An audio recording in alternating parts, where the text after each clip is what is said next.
नमस्ते और स्वागत है आज के इस खास विश्लेषण में। आज हम जिस कहानी की तह तक जाने वाले हैं ना, वो सच में आपके रोंगटे खड़े कर देगी। ये कोई आम डरावनी कहानी नहीं है, बल्कि एक बहुत ही गहरी चेतावनी है। आज हम देखेंगे कि कैसे एक इंसान अपने जुनून और बदले की आग में इस कदर अंधा हो जाता है कि वो प्राचीन काले जादू के सबसे खतरनाक रास्ते पर निकल पड़ता है। तो चलिए इस रूह कपा देने वाले सफर की शुरुआत करते हैं। आगे बढ़ने से पहले जरा ये समझ लेते हैं कि हम आखिर किस चीज का सामना कर रहे हैं। ये कर्ण पिशाचिनी है क्या? देखिए, ये कोई छोटी मोटी ताकत नहीं है। ये एक बेहद प्राचीन और खतरनाक अलौकिक शक्ति है। कहा जाता है कि ये बुलाने वाले की सबसे गहरी इच्छाओं को तुरंत पूरा तो कर देती है, लेकिन इसकी एक बहुत भयानक कीमत चुकानी पड़ती है, जो इंसान की जिंदगी को एक जीते जागते नर्क में बदल देती है। इस बात को याद रखिएगा, क्योंकि आगे की पूरी कहानी इसी पर टिकी है। हमारी कहानी का पहला हिस्सा है खौफनाक बदले की वजह। आखिर सुमित नाम का एक आम लड़का इस अंधेरे रास्ते पर गया ही क्यों? सब कुछ शुरू होता है हैसियत के एक बहुत बड़े फर्क से।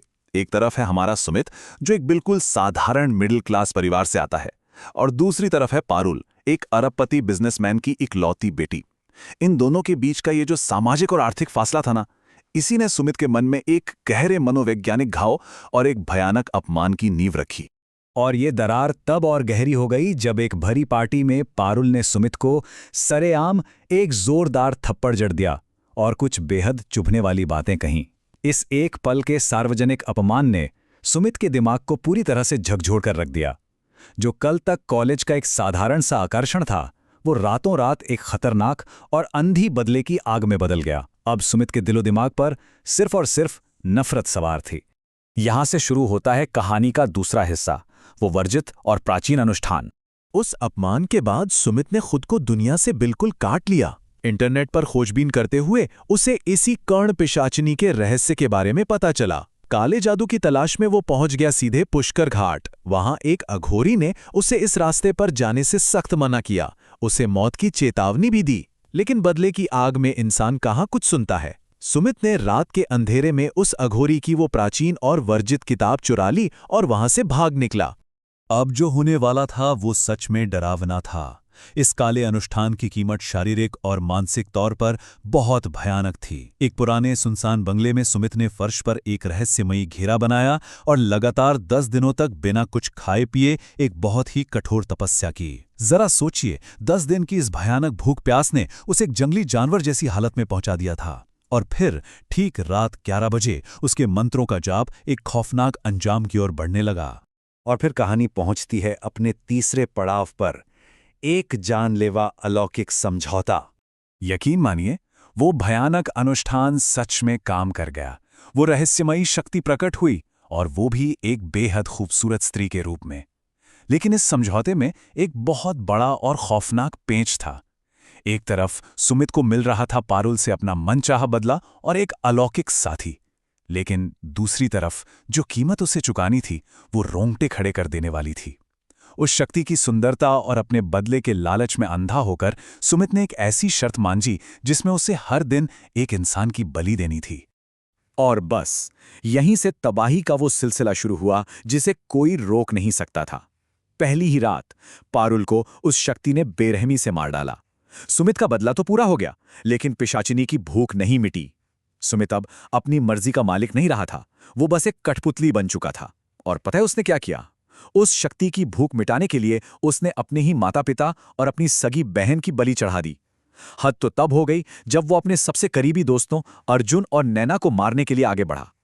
लेकिन जब सुमित अपने ही दोस्तों की जान लेने से एक पल के लिए झिझका, तब अचानक वो खूबसूरती का भ्रम टूट गया। कमरे की लाइटें फटने लगीं और कर्ण पिशाचिनी का असली खौफनाक राक्षसी रूप सामने आ गया। एक लंबी, काली, सांप जैसी जीभ, लाल जलती हुई भयानक आंखें और चारों तरफ फैला हुआ एक गाढ़ा काला धुआं। ये वो डरावनी सच्चाई थी जिसे सुमित ने अनजाने में गले लगा लिया था। अब आते हैं आखिरी और सबसे अहम हिस्से पर, अघोरी का अंतिम प्रहार। सुमित की इस डरावनी हालत को देखकर उसके दोस्त किसी तरह वहां से जान बचाकर घने जंगल में भागे, और किस्मत देखिए, वहां उनका सामना उसी अघोरी से हुआ जिसकी किताब सुमित ने चुराई थी। वो अघोरी तुरंत सुमित को बचाने उस पुराने बंगले में पहुंचा। अब उस कमरे का नजारा किसी युद्ध के मैदान से कम नहीं था। फर्श पर लाल पाउडर से बना एक विशाल यंत्र था, नीली लौ के साथ जलते 4 काले दिए थे, एक त्रिशूल था और एक तांबे के बर्तन में काला तेल उबल रहा था। ये सब उस बुराई को खत्म करने के लिए अघोरी के शक्तिशाली हथियार थे।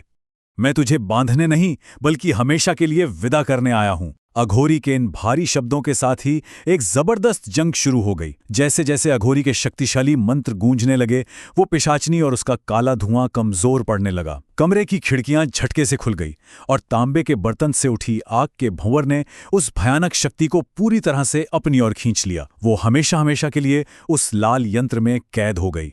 लेकिन काले जादू का अंत हमेशा विनाशकारी ही होता है।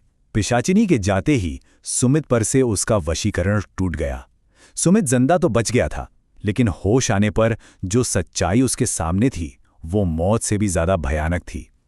वो उस अंधेरे बंगले में बिल्कुल अकेला खड़ा था और अब उसे सब याद आ चुका था कि उसने अपने ही हाथों से बेरहमी से अपने पूरे परिवार को खत्म कर दिया है। वहां से जाने से पहले अघोरी ने सुमित को एक ऐसा फैसला सुनाया जो ताउम्र उसका पीछा नहीं छोड़ेगा। उसने कहा कि पाप का प्रायश्चित बहुत कठिन होता है और अब तुम्हारी जिंदगी में सिर्फ अकेलापन है। सुमित के पास अब कुछ नहीं बचा था, ना परिवार, ना दोस्त, ना कोई भविष्य। बस बची थी तो एक ऐसी जिंदगी जिसमें ताउम्र अकेलेपन और कभी ना खत्म होने वाले अपराध बोध का भारी बोझ था। सच कहूं तो ये सजा मौत से भी कई गुना ज्यादा दर्दनाक। तो आखिर में ये विश्लेषण हमारे सामने एक बहुत बड़ा सवाल छोड़ जाता है। क्या बदले की ऐसी भयानक कीमत चुकाना कभी भी सही हो सकता है? ये डार्क साइकोलॉजिकल कहानी हमें एक बहुत गहरी चेतावनी देती है। दुनिया की सबसे असली और डरावनी चीजें अक्सर बाहर से नहीं आती, बल्कि वो हमारे अपने ही अनियंत्रित जुनून, नफरत और हमारे अंदर के अंधकार से जन्म लेती हैं। इस विचार पर जरा गौर कीजिएगा। आज के इस विश्लेषण में हमारे साथ जुड़ने के लिए आपका बहुत बहुत धन्यवाद।